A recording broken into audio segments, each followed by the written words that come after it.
Há algum tempo feitas nossas reflexões no Sermão do Monte. A essa altura, a sua Bíblia já deve estar aberta em Mateus capítulo 5. Nós temos visto que o Sermão do Monte é aquilo que a gente pode chamar como o grande ensino de Jesus. Alguns, inclusive, dizem que se nós não tivéssemos mais nada das Escrituras e se tivéssemos somente o Sermão do Monte, isso seria suficiente para que nós vivêssemos vida cristãs saudáveis, biblicamente falando, porque aqui contém tudo aquilo que Jesus espera ver nos seus filhos, nos seus discípulos. Porque assim como diz Tito, capítulo 2, versículo 14, a parte B, que Jesus veio purificar um povo para si, um povo exclusivamente seu, zeloso de boas obras. Então a ideia que nós temos do Sermão do Monte é um texto, um material onde a gente pode ver que as características daqueles que pertencem ao reino de Deus estão contidas aqui. Estão contidas neste sermão, no grande sermão. E a gente começa o Sermão do Monte com as bem-aventuranças, que os irmãos já sabem que são nada mais, nada menos do que um autorretrato de Jesus, ou seja, olhar para as bem-aventuranças é ver Jesus nelas, e por vermos Jesus nelas, o interesse daqueles que se identificam com Jesus, com o Evangelho, é se parecer com Ele, e nós parecemos com Jesus quando nós olhamos para as bem-aventuranças e entendemos que elas devem necessariamente ser vistas nas nossas vidas, onde a gente não deve escolher qual delas se adapta melhor a nós ou qual delas nós temos melhor facilidade para praticar. Não, isso não deve acontecer conosco. Nós devemos olhar para todas elas e olhar para as nossas vidas, e a resposta que nós devemos chegar no final, através dessa análise, é de que elas devem ser vistas em nós. E aí depois, num outro momento, Jesus ele vai falar para os seus discípulos que agora que eles já sabem o que eles devem ser, eles devem descer do monte e fazer. E aí a gente tem de maneira bem clara a Jesus nos versículos 13 a 16, dizendo como deve ser a relação dos filhos de Deus com o mundo. Isso é uma linha de muita tensão, né? Uma relação muito tênue e muito tensa ao mesmo tempo. Qual é a relação que os discípulos de Jesus têm com o mundo, com a sociedade? E aí a Bíblia vai dizer que a nossa relação deve ser uma relação onde a gente produza ou que a gente desempenhe um papel de exercer uma influência positiva nesse mundo. Por isso que nós salgamos o mundo, nós damos sabor, o Evangelho dá esse sabor. E uma outra metáfora que Jesus usa aqui para explicar a nossa função no mundo e na sociedade é que nós devemos desempenhar um papel de luz. Porque esse mundo ele está em trevas e só não escurece de vez por causa da luz que é a igreja. Então, obrigado. Ele deixa isso bem claro para os seus discípulos. Isso é o que ele espera ver dos seus discípulos. Isso é o que ele espera ver daqueles que se identificam com o Evangelho. E aí agora, nesse momento, a partir dos versículos de 16, Jesus ele passa a ensinar como deve ser a relação dos filhos de Deus, dos discípulos com a lei. E aí Jesus vem com uma proposta não de acrescentar a lei, não de ensinar algo novo. Aparentemente isso pode ser uma das coisas que passe pela nossa cabeça, que Jesus veio acrescentar a lei, ou que ele veio revogar a lei, ou que ele veio dar um ensino novo. Não é isso, a proposta de Jesus não é essa, apesar de que para alguns nesse contexto aqui possa ser que tenha parecido isso, mas ele deixa bem claro isso no versículo 17, vocês não devem pensar que de maneira alguma eu vim revogar a lei, ou que a lei caducou, ou que a lei se tornou obsoleta. Absolutamente, o que eu vim fazer foi dar a verdadeira interpretação da lei.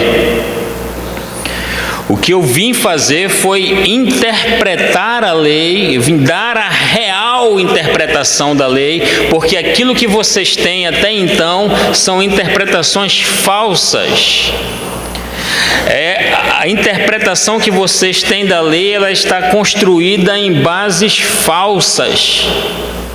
Não são bases sólidas, reais e bíblicas. Então eu vim dar a real interpretação da lei. Não que a lei agora, através de Jesus, tenha um novo sentido.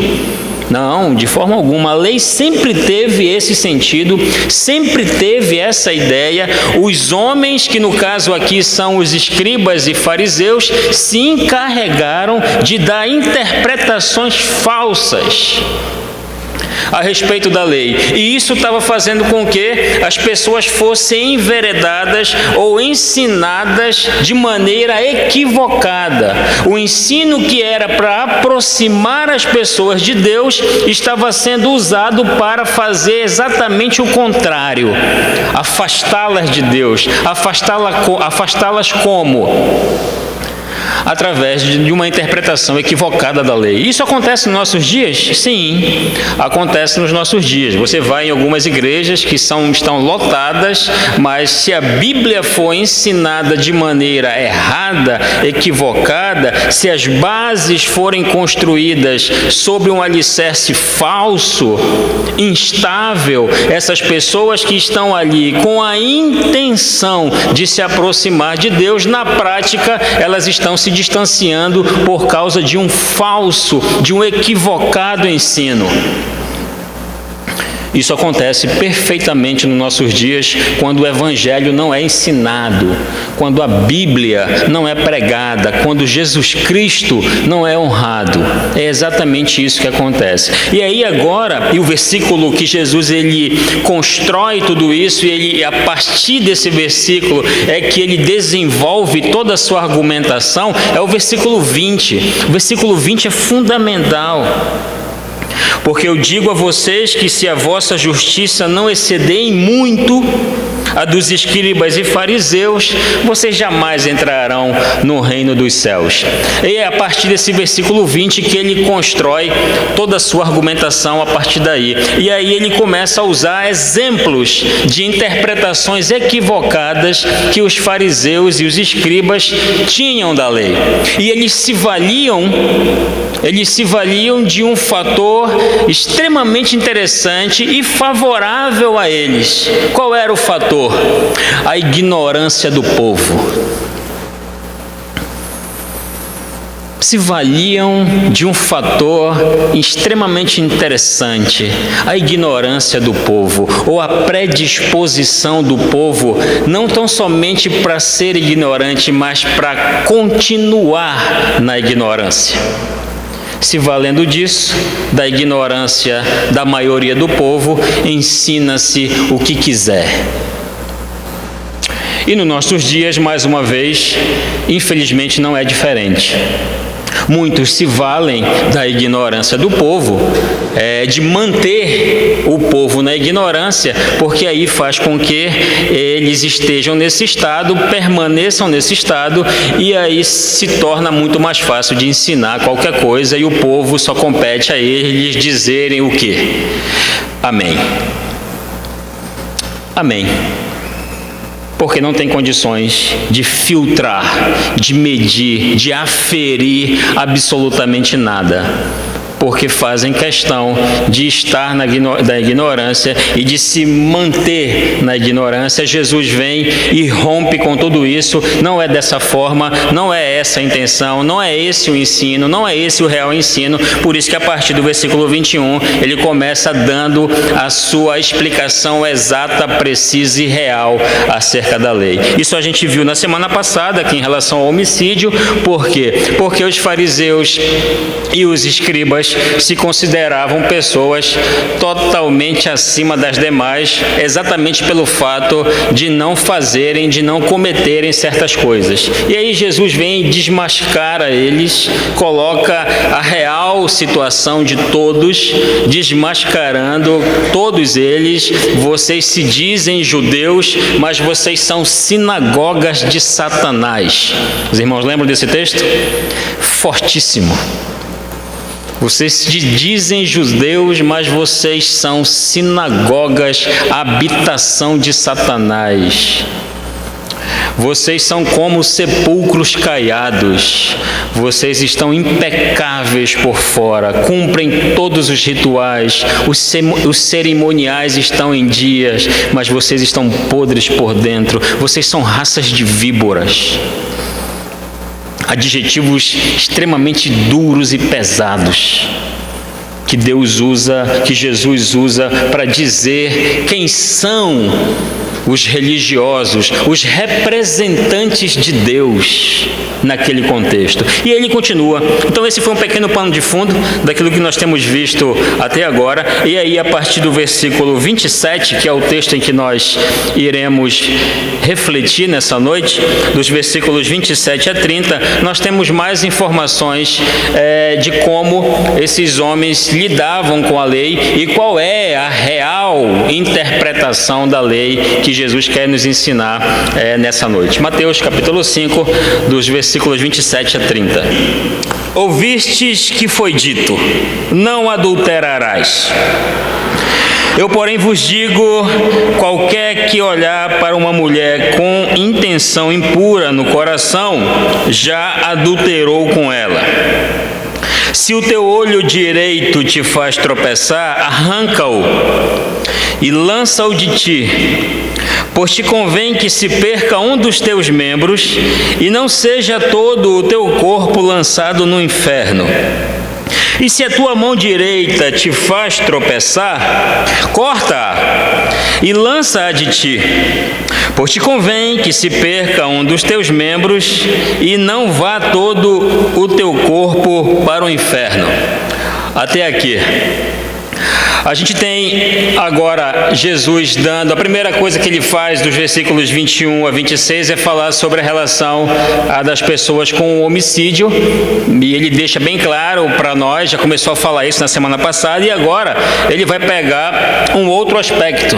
E isso era algo em que o fariseu se orgulhava em dizer. Ele gostava de mencionar nas suas orações o fato de que ele não era roubador, de que ele não era adúltero, de que ele não era isso. Por quê?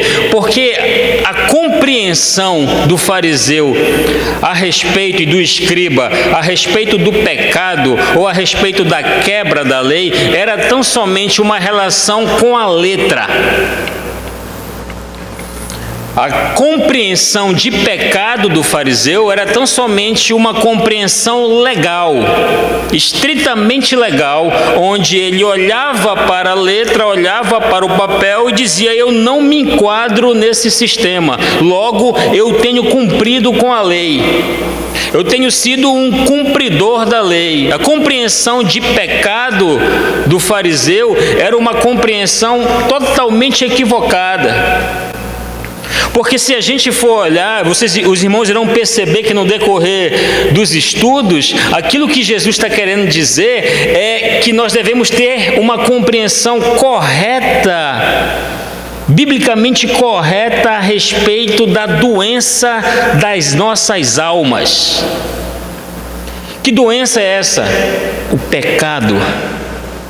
Ele não está se referindo aos atos do pecado, porque senão, aos atos, às práticas do pecado. A ideia que está por trás de Jesus é que ele não está preocupado no primeiro momento com as ações, com o resultado, com o produto final.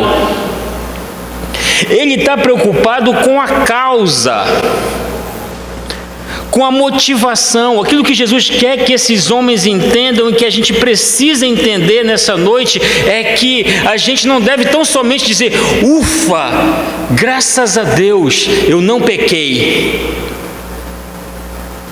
Mas a preocupação deve ser: por que eu quis? Por que eu quis pecar? Porque é possível, por exemplo, nós estamos agora aqui. Nós não estamos fazendo uma atividade que seja pecado agora. Mas isso significa que deixamos de ser pecadores? Não. Não. Apesar de não estarmos praticando o pecado, isso não significa que nós deixamos de ser pecadores. Essa é a grande doença, é a doença, o pecado. O que nos afasta de Deus. Nós não somos pecadores tão somente porque praticamos o pecado. Nós somos pecadores porque nós nascemos em pecado. Toda a nossa essência, a natureza, tudo corrompido por causa do pecado. Você olha para uma criança de 3 anos, você já consegue perceber, de 1 ano, 2 anos, já consegue perceber nele a tendência em fazer aquilo que é errado, porque segundo a Bíblia, ele nasceu em pecado. Nós nascemos em pecado. Essa é a grande doença da alma das pessoas. E foi esse problema que Jesus veio resolver. Foi esse problema que afetou a todos nós de uma maneira completa. Não existe nada no seu corpo que não tenha sido afetado pelo pecado.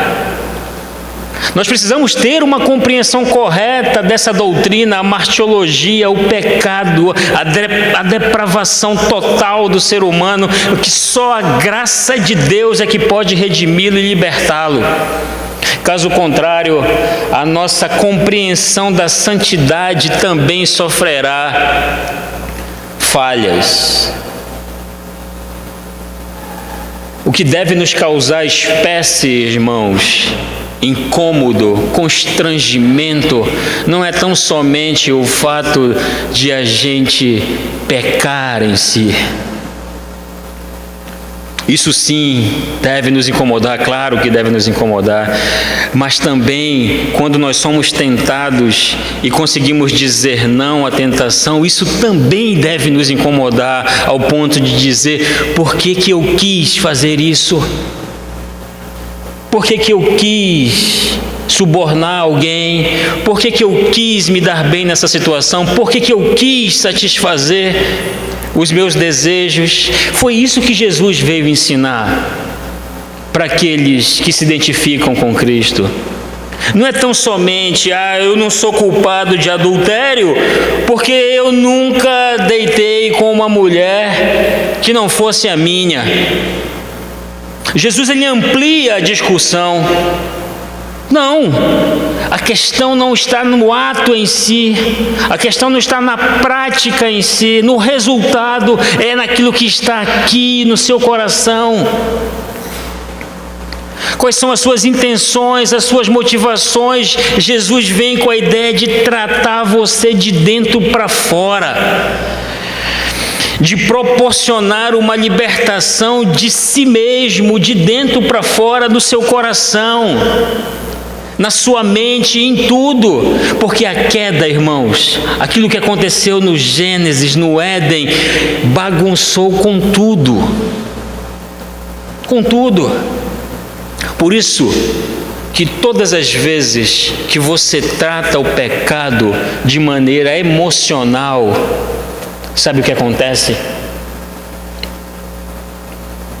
Você peca. O pecado não pode ser tratado de maneira emocional. A ideia é a seguinte: a ideia é mais ou menos assim: você está sendo tentado. A tentação em si é pecado? Não, não é. Você está sendo tentado. Se você tratar essa tentação de maneira emocional, o que acontece? Você peca. Você peca. Como é que você deve tratar pecado? Você deve tratar da seguinte forma: estou sendo tentado a pecar. Isso vai produzir que efeitos? Que consequências? Quais serão os resultados?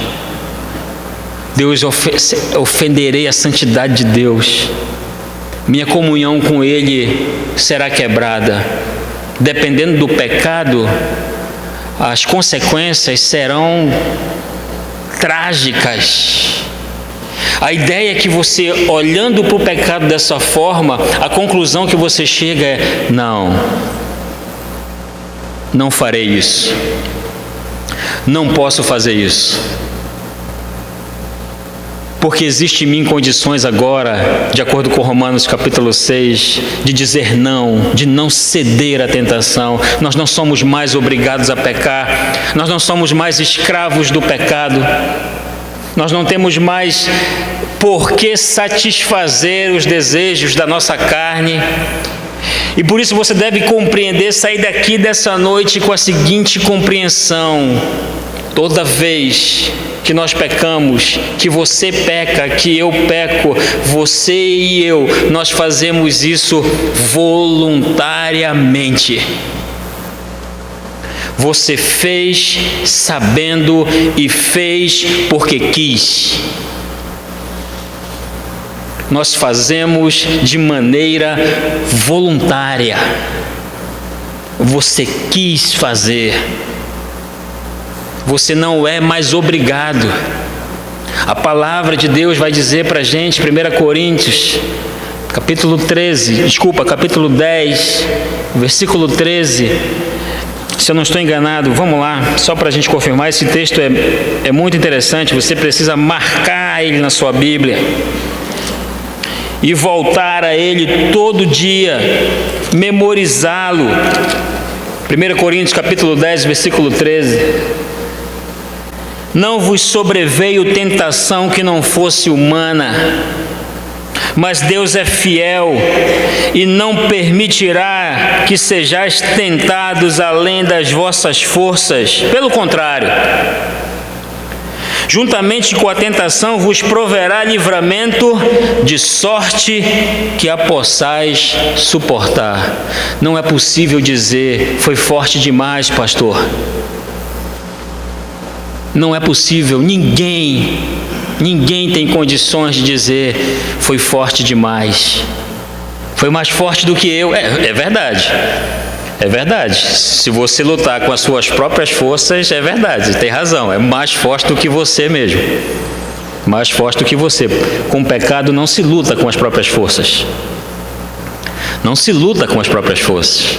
Esse é o nosso grande entrave, é querer tratar de questões espirituais com ferramentas carnais, com ferramentas físicas, com métodos físicos, humanos. Não é possível, não é possível. O que é que vai dizer Romanos capítulo 8, versículo 13? Olha o que diz: porque se viverdes segundo a carne, caminhais para a morte. Mas se pelo Espírito mortificardes os feitos do corpo, certamente vivereis. Qual é a ferramenta, irmãos? Qual é a arma que nós usamos contra os nossos desejos, contra as nossas tentações? É o Espírito. É o Espírito Santo, que foi dado a você gratuitamente, o qual te capacita com poder para não satisfazer os seus desejos, e sim satisfazer a Deus. Nós temos que mortificar os feitos da nossa carne. O problema é que às vezes a gente entende um outro verbo, né? A gente substitui mortificar por alimentar. Aí é um grande problema. Nós temos que mortificar, é aquilo que o Paulo vai dizer lá em Coríntios, capítulo 9, versículo 27. Mas esmurro o meu corpo e o reduzo à escravidão, para que, tendo pregado a outros, não venha eu mesmo a ser desqualificado. A primeira parte do versículo, né? Mas eu esmurro o meu corpo. Isso aqui não é literal, irmãos. Não é literal. Paulo não estava socando o corpo, deixando o corpo roxo. Ele não está dizendo isso. O que ele está dizendo é que eu não me submeto aos desejos do meu corpo. Lembra quando ele disse também, por que eu não faço isso? Porque o mal que eu não quero fazer, o bem que eu quero fazer, isso eu não faço. Mas o mal que eu não quero, esse eu faço. Por quê? Porque habita em mim essa natureza, essa tendência de fazer o errado. E aí é daí que surgem as penitências, onde se machucam, vou machucar o meu corpo. Aí é que está a interpretação equivocada do texto que nós lemos, a partir do versículo, voltando para Mateus, a partir do versículo 29. O que Jesus está querendo dizer aqui, não é que você vá mutilar o seu corpo. Não é essa a ideia, porque você não trata o pecado dessa forma. Existia naquela época uma compreensão de que o olho direito e a mão direita era mais importante do que o olho esquerdo e a mão esquerda. Inclusive, até hoje isso é válido entre os orientais. Entre os árabes, por exemplo, você não cumprimenta ninguém com a mão esquerda. Você não se alimenta com a mão esquerda.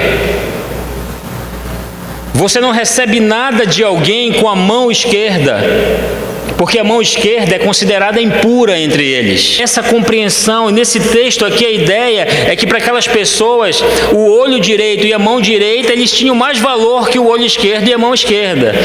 Ora, como se você furasse o olho direito ou amputasse a mão direita e o esquerdo. E a mão esquerda? Não te levaria a fazer o mesmo erro? A ideia que Jesus está querendo ensinar aqui ao mencionar essas questões é que o pecado ele não deve ser tratado simplesmente ou meramente por conta dos seus atos. Dos seus atos. Por isso que ele cita o homicídio, por isso que ele cita o adultério. A preocupação não é tão somente com o ato em si. A preocupação é com aquilo que motiva, com as intenções, com aquilo que está no coração, aquilo que Jesus veio fazer, irmãos, com aquelas pessoas que se propuseram a segui-lo.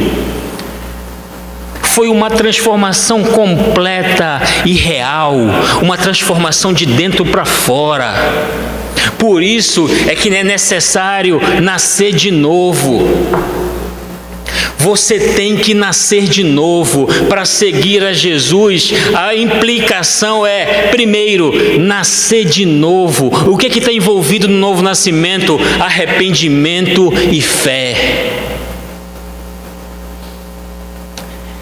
É isso. Arrependimento e fé. Não interessa se você é uma pessoa assídua em todas as programações. Se você não nasceu de novo, você precisa nascer.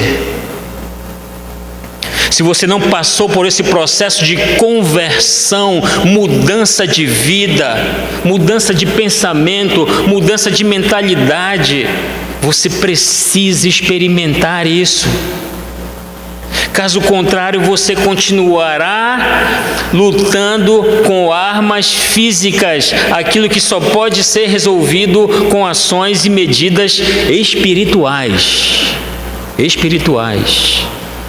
E não pense você, nós não podemos nos enganar com a ideia de achar que a virtude ou que o conhecimento nos colocarão num patamar onde a gente terá condições de resolver os nossos problemas. É por isso que Jesus ele só aparece ou surge depois dos filósofos. É muito interessante isso. Você vai ter os filósofos gregos que viveram no século IV a.C., com toda aquela sua filosofia, com tudo aquilo que disseram, que passaram a dizer o que seria um cidadão virtuoso, o que seria virtude, e Jesus vem e diz: não é nada disso, não é sabedoria humana, não é uma evolução do conhecimento ou da cultura que vai fazer com que vocês sejam pessoas melhores. A evolução da cultura ou do conhecimento não tornarão vocês pessoas melhores nesse aspecto. Não fará com que vocês recebam ou mereçam a atenção de vocês, porque vocês são pessoas ou cidadãos culturalmente ou academicamente evoluídos. Porque mesmo que sejamos evoluídos culturalmente, academicamente, politicamente, nós continuamos sendo pecadores. E por sermos pecadores, só o que nos pode aproximar de Deus é o sacrifício de Jesus. Só o que nos pode fazer com que nós tenhamos uma compreensão real das coisas, da vida e do mundo que há de vir, é a nossa relação com as Escrituras, é a nossa relação com o Evangelho, é a nossa relação com Deus. Por isso que somente Jesus, irmãos, tinha como resolver o problema do pecado. Só Deus podia resolver. Só Deus podia desfazer o erro que foi feito no Éden. Só Deus. E por isso que Jesus, quando vem, naquele momento no Getsêmani, ele soa sangue. Tamanha angústia, tamanho sofrimento que estava prestes a experimentar pelo meu e o seu pecado, que foi de uma vez por todas cravado na cruz. É por isso que nós temos que nos identificar com isso. Essa é a intenção real de Jesus aqui. É fazer com que a gente tenha uma compreensão clara a respeito do pecado. O pecado tem um potencial, tem a capacidade de destruir as nossas vidas, irmãos. Tem um potencial em você enorme para se autodestruir. Não estou falando do outro, não estou falando de Satanás, não estou falando do mundo, estou falando de você, de mim. Existe em mim e em você uma capacidade enorme de se autodestruir. E foi isso que Jesus veio resolver. Isso que Jesus veio resolver. A religião tem menor condição de resolver uma vírgula sequer do nosso problema. Porque mais religiosos do que fariseus e saduceus e escribas aqui, zelotes, não tinham. No entanto, são chamados de sepulcros caiados. Pessoas que tinham uma relação tão próxima e profunda com a religião, no entanto, eram todos os dias desaprovados por Deus. Todos os dias. O que a gente precisa entender de uma vez por todas é que a gente precisa tratar o pecado como ele é. Pecado. A santidade não é um assunto que está na moda, mas a gente não pode esquecer o que diz Hebreus capítulo 12, versículo 14: segui a paz com todos e a santificação, sem a qual ninguém, absolutamente ninguém verá o Senhor. Santidade, pecado sempre serão assuntos que devem ser tratados e encarados por nós com uma seriedade incrível, irmãos. Porque a Bíblia fala sobre isso. E se a Bíblia fala sobre isso, nós devemos falar sobre isso, por mais incômodo que isso seja. Nós devemos ser confrontados pelas Escrituras. De maneira prática, pastor, Como é que eu posso aplicar isso daqui a pouco, quando eu sair daqui? Já que a gente temos entendido que a intenção de Jesus aqui, ao exemplificar a lei dessa forma, usando o homicídio, agora usando o adultério, na semana que vem o divórcio, como é que a gente pode, de maneira prática, cumprir com isso que está escrito aqui? Bom, a questão é a seguinte: você precisa entender, de uma vez por todas, que existe em você uma chama. Uma chama. Essa chama que se chama pecado, português interessante agora, né? Essa chama que se chama pecado não pode ser alimentada. Não pode. Você não pode colocar mais combustível ali. Você tem que entender que se você for confrontado com certas coisas, com certas situações, e que se você estiver diante de certas situações, isso vai fazer com que você peque, o que é que você tem que fazer? Não passe por elas. Evite-as. Você não pode entrar no meio termo com o pecado.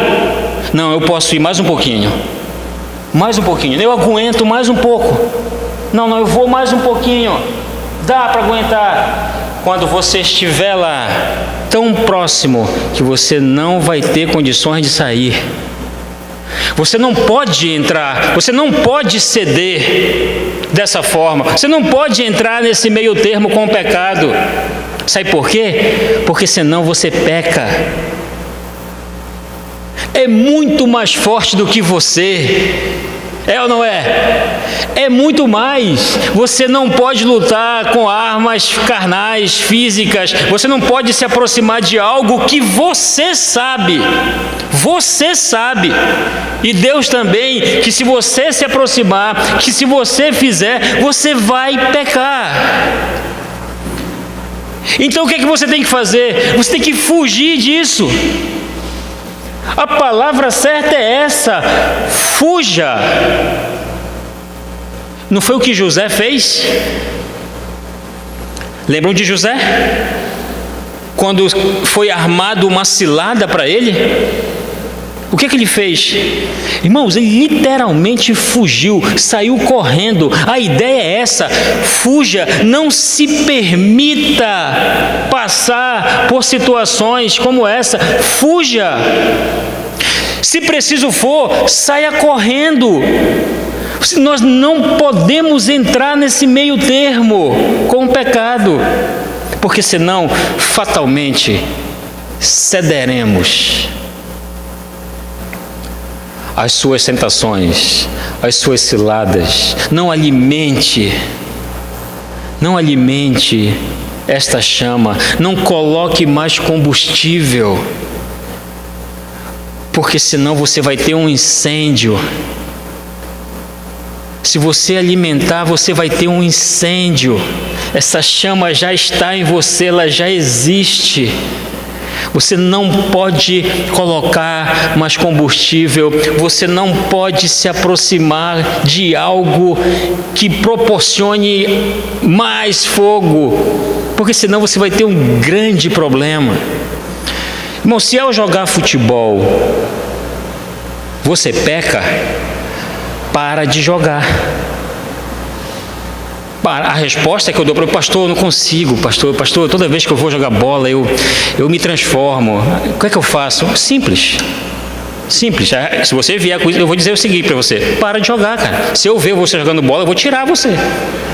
Não, você não pode jogar bola. Enquanto você não aprender, você não pode jogar bola. Ou você aprende a jogar, ou você para. Porque dessa forma não dá. Eu estou pegando uma situação. Outros, talvez você não tenha problema com futebol, mas bastou você entrar no carro, você se transforma. É igual aquele desenho, né? Ou então é igual aquele filme, Um Dia de Fúria. Já assistiram Um Dia de Fúria? Naquilo que aquele homem se transforma? Talvez o seu problema não seja futebol. Talvez seja o volante. Entrou no carro, você acha que está numa pista. Então, se você não sabe lidar com certas situações, não permita-se passar por elas. Se você não sabe ter controle em certas situações, com a comida, com a televisão, com o celular, com o computador, com a rede social, se você não sabe lidar com isso, ou você aprende, ou você corta, ou você se afasta. Você não pode entrar nesse meio termo, porque senão isso vai ser a sua ruína. Não é talvez seja, irmãos. Não é talvez seja. Será. Será. Se você continuar tratando certas coisas que acontecem com você de uma maneira tão somente natural, todo mundo faz, isso uma hora ou outra será a sua ruína. O pecado, a doença da nossa alma, deve ser tratado como ele é. Algo que nos afasta de Deus, ofende sua santidade, quebra a nossa comunhão com Deus, atrapalha na nossa relação de uns com os outros. E isso deve ser tratado por nós de uma maneira séria, como Deus trata nas Escrituras. Eu quero encerrar contando a seguinte ilustração. Tinha um senhor que ele possuía 2 cachorros. E toda vez que os 2 brigavam, sempre um levava mais vantagem que o outro. Sempre um cachorro ganhava mais a briga. E aí ele chegou para um sábio, e fez a seguinte pergunta: ó sábio, tenho 2 cachorros, e toda vez que eles brigam, sempre um leva vantagem em relação ao outro. Sabe, eu queria saber como é que eu posso inverter essa ordem. Estou cansado de ver já o outro cachorro perder. Eu quero que em algum momento esse também ganhe. O que é que eu faço? E aí o sábio olha para ele e diz: ó mortal, a resposta é simples. É só você alimentar o cachorro que perde mais vezes. É só você alimentar mais o cachorro que perde e deixar de alimentar aquele que ganha. Meus irmãos, meus queridos irmãos, nessa nossa luta contra a carne e espírito, quem você alimenta mais? Nessa nossa luta contra a carne e o espírito, a quem você está alimentando mais? Aquele que você alimenta mais é aquele que irá naturalmente se sobressair no momento da aflição, da luta, da tentação, da dificuldade. Quem nós estamos alimentando mais?